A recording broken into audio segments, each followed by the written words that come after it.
On accueille très chaleureusement le retour de Capucine, qui était absente la dernière fois, pour cause de trucs de filles. Mais la voilà de retour, plus en forme que jamais, hein. Et toi, quand est-ce que tu tombes malade, petit inculte?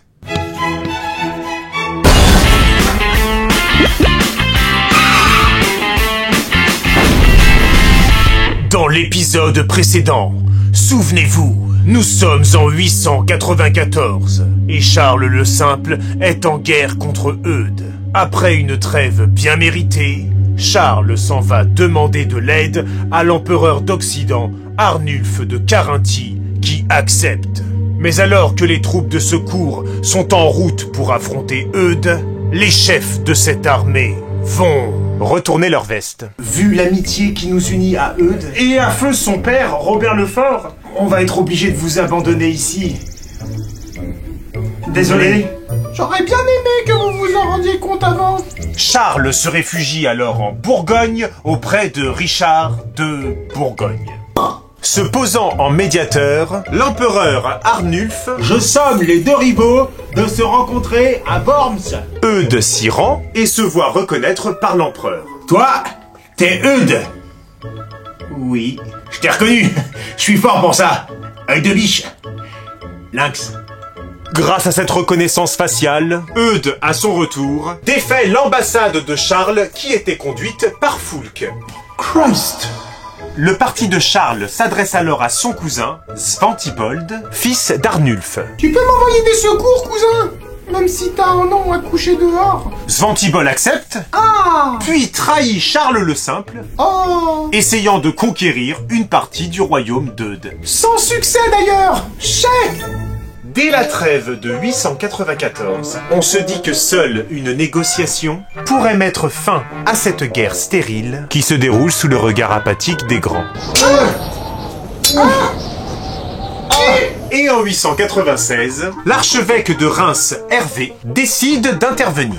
Je vais représenter Eudes et mener la négociation. Sous l'arbitrage pour le moins ambivalent de l'archevêque Foulques. Faute, faute. Et en 897, l'accord entre Charles le Simple et Eudes est conclu. Outre la décision d'un partage du royaume, Eudes promet que, À ma mort, tu pourras me succéder sur le trône. de son côté, Charles s'engage, A confirmé ton frère Robert dans son commandement neustrien. la Neustrie étant gérée par les Robertiens depuis une dizaine d'années. On ne dort pas, Capucine! Pardon, je sais pas ce qui m'a pris. Le 3 janvier 898, alors qu'Eudes est sur son lit de mort, Merde, j'aurais dû prendre un viager. il reste fidèle à son engagement. Je te désigne comme mon successeur. Oh, Charles le débile. Le simple débile.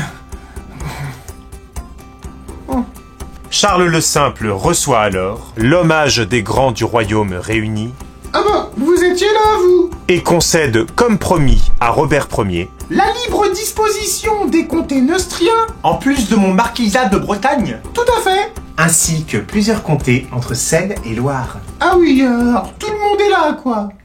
Alors que la Neustrie, Terme déjà démodé. n'est plus citée dans les archives, l'accession au trône de Charles le Simple est l'occasion de la naissance publique d'une principauté militaire attribuée aux Robertiens. Dites chef, oui chef. Avec cette reconnaissance de sa dignité, le roi Charles le Simple met un terme à une jeunesse mouvementée. Ah, ça suffit, hein, tu baisses ta musique maintenant, atmosphère. Néanmoins, Charles va devoir asseoir sa réputation et donner des preuves d'efficacité royale. Le 28 décembre, c'est ma date de naissance, 898, c'est pas ma date de naissance, dans le Vimeux, Charles le Simple, accompagné d'un petit nombre de soldats, Nous sommes trois, sire. doit mettre une race à une bande de vikings, C'est nous les gros vikings. alors que ces derniers s'en retournaient tranquillement vers leur campement, les poches chargées de butin. La situation avec les Vikings échappe régulièrement au contrôle du roi, puisque la zone d'allégeance se limite seulement à une fraction de la Francie, Entre Seine et Meuse.